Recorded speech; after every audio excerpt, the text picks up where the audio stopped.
Publica la noticia, comienza a hablarse acerca de esta posible fórmula, la oposición. ¿Cómo lo habrá tomado la oposición y también los diferentes frentes que han formado? Bueno, la oposición tiene una situación que es, por un lado, Javier Milei, que se está hablando de que puede llegar a tener 20 puntos en la elección PASO, habrá que ver, porque los resultados en las provincias también se especulaban muchas cosas y no llegó a superar los 5 puntos en ninguna.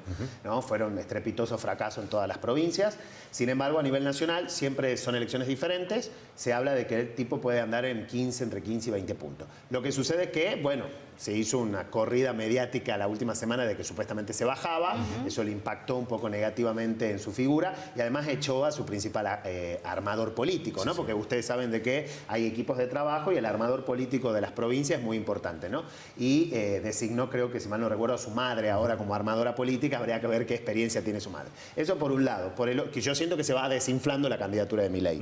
Por otro lado tenés el Juntos por el Cambio, que, bueno, hay dos figuras fuertes dentro del Juntos por el Cambio, ambas del PRO, una Patricia Bullrich, que acaba de confirmar también en el día de hoy a través de un Twitter, algo que ya se venía diciendo hace 24 o 48 horas, que el político mendocino Petri va a ser su candidato a vice, y todavía se está esperando, pero ya es un secreto a voces en las mesas de café, de que el gobernador jujeño va a acompañar a Horacio Rodríguez Larreta. Hay que ver cómo impacta la situación de Jujuy en el armado de Larreta. Digo, más allá de los tironeos entre Casa Rosada y la gobernación jujeña, entiendo yo de que el caso jujeño tomó una repercusión nacional y debe haber impactado también dentro del armado de Larreta, ¿no? Pero hasta acá no hay otra opción que se perciba como posible o viable dentro del armado de Larreta. ¿Qué pasa con Daniel Scioli? Bueno, dos cosas. Por un lado, él ya presentó y él confirmó su candidatura, le dieron los avales, el kirchnerismo, el Frente Renovador, le permitieron competir. Eso por un lado, eso sucedió hasta el día de hoy, al mediodía. Pero bueno, desde que se confirmó lo de Guado y Mansur, hubo intendentes del conurbano que no dejan de ser importantes porque son mini gobernadores, como se suele decir. Hubo varios gobernadores que se comunicaron con el presidente, que fueron a visitarlo, a decirle: señor presidente, nosotros necesitamos una fórmula de unidad. Entonces necesitamos que usted baje a Daniel Scioli de la candidatura. No hay novedades todavía, pero fíjate vos que la repercusión de Guado Mansur o de Guado de candidato a presidente dejó un poco licuada la figura de Daniel Scioli en el día de hoy.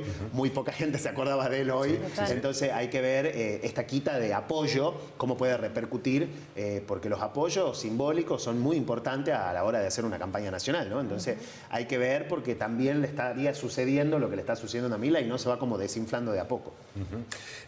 Recién charlábamos, lo mencionábamos, ¿no? Porque las pasos que se vienen, pero también han pasado muchas cosas aquí en Tucumán y creo que ha sido relevante lo que ha pasado en la capital luego de conocer esto. ¿El país ha visto Tucumán también en estas elecciones? ¿Lo han tomado al PJ o al Frente de Todos como un bastión donde hay que llamar la atención y a partir de allí que el Partido Justicialista a nivel nacional vea qué ha sucedido en la provincia? Me refiero a Chala también, lo que ha pasado en la capital, ¿no?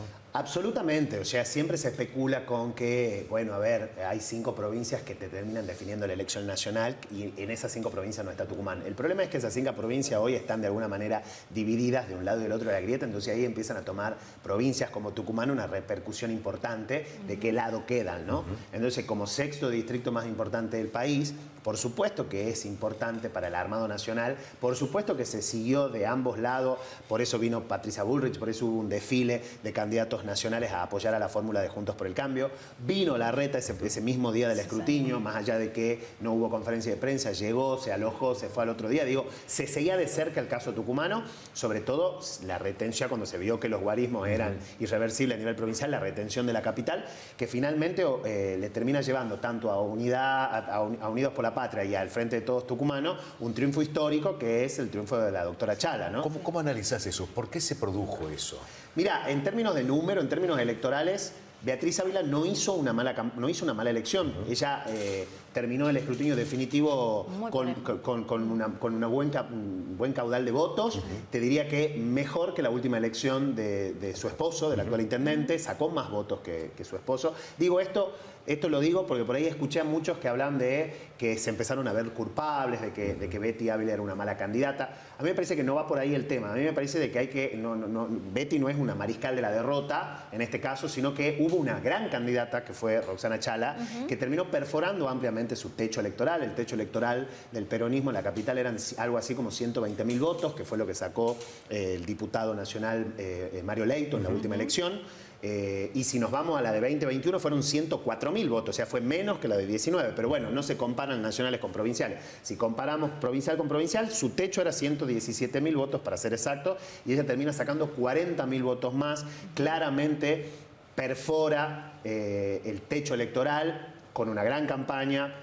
Digamos, la gente ve en ella una esperanza de poder resolver cosas que la capital atraviesa. Claramente le jugó en contra esto que nosotros hemos contado muchas veces acá, de que había 6, 7 de cada 10 capitalinos que veía con muy malos ojos la gestión del intendente Alfaro. Entonces, digo, fue un combo que termina siendo de que la candidata Roxana Chala termine siendo muy interesante para muchos sectores, sobre todo el voto, si se quiere, independiente, ¿no? Esos 40.000 votos que terminan de alguna manera apareciendo. Fíjate vos la pésima elección de Bussi en la capital, que terminan, que si la comparás a 2019 fue muy buena, sí, ¿no? Y ahora sacó mucho menos votos y casi que te diría que son lineales.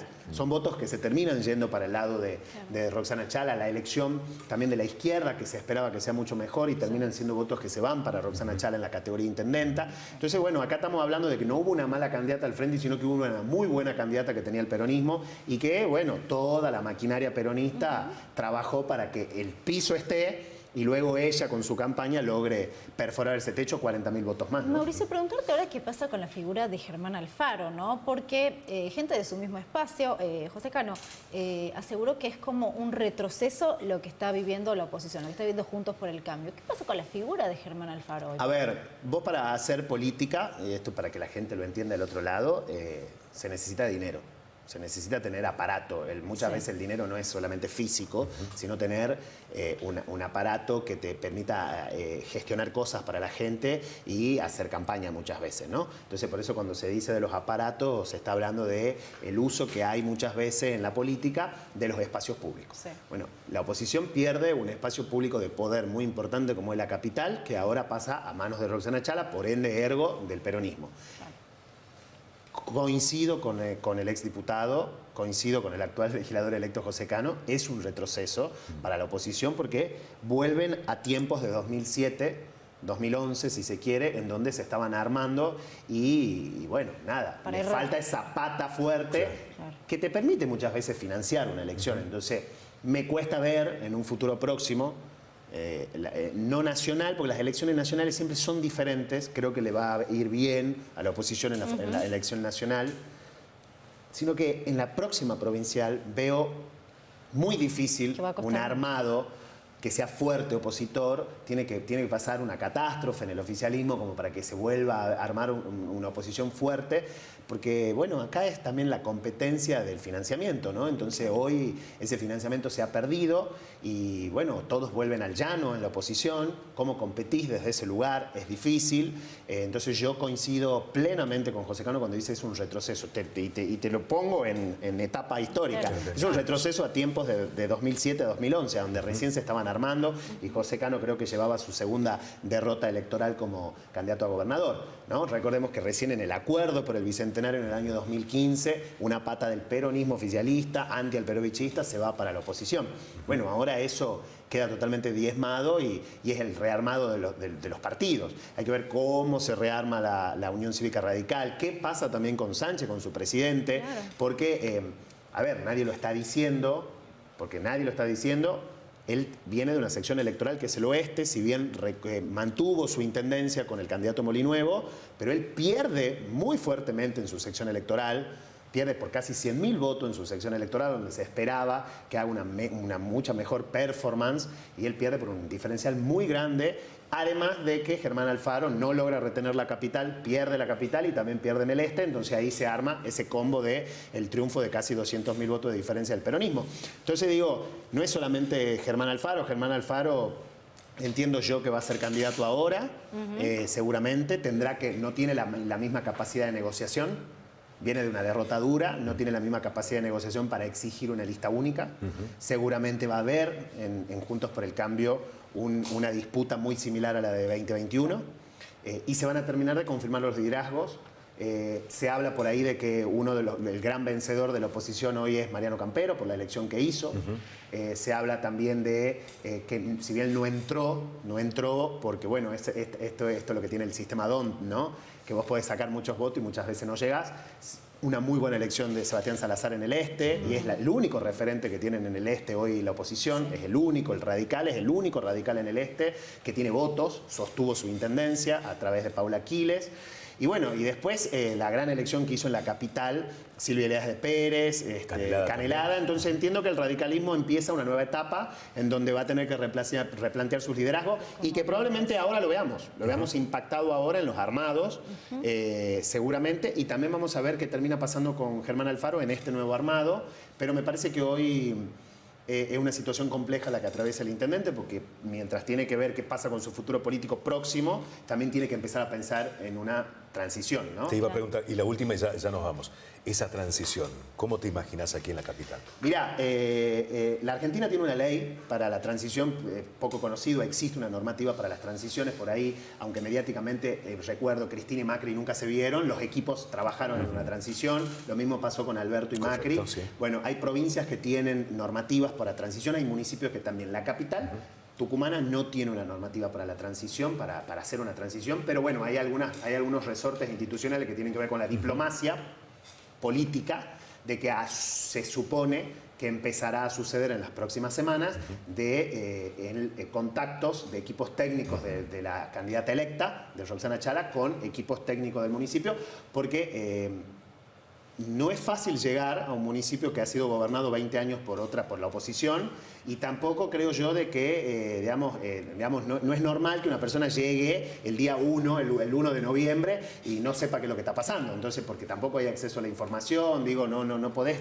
conocer estadísticas. Así que entiendo que por el bien de la institución, en este caso por el bien de los empleados, por el bien de los vecinos, por el bien de los 750.000 capitalinos, habrá una madurez y por lo menos equipos técnicos, aunque no veamos una foto del intendente saliente y la intendente entrante, no lo sé, capaz que sí, pero entiendo que habrá equipos de trabajo que rápidamente van a empezar a contactarse, porque también es parte de saber, a ver, yo no creo que Roxana Chala tenga en su cabeza llegar y dar de baja a todos, cuando hay programas que pueden seguir funcionando, será cuestión de readaptar y habrá que ver cuál es la política que empieza a desplegar, ¿no? Exactamente. Entonces, la transición es importante.